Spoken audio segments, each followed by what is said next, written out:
Aucune lumière, mais beaucoup de bruit.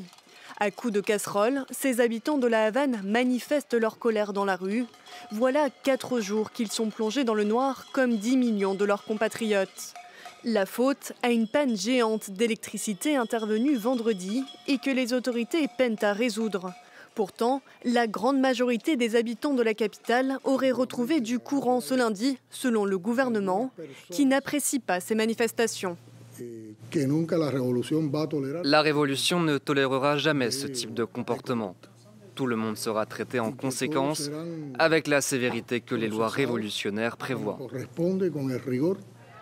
Le gouvernement communiste impute aux États-Unis cette panne qu'il qualifie de persécution financière et énergétique, référence au renforcement sous Donald Trump de l'embargo imposé par Washington depuis 1962, rendant difficile l'importation de carburant et d'autres ressources. Il assure également que l'ouragan Oscar qui a touché l'île aggrave cette situation, pourtant loin d'être nouvelle. Cuba est confronté à sa pire crise en 30 ans. Aux pannes d'électricité chroniques s'ajoutent des pénuries de nourriture, de médicaments et une inflation galopante à plus de 30%. Enfin, le tourisme, principale source de devises de Cuba, a chuté drastiquement depuis la pandémie de Covid-19.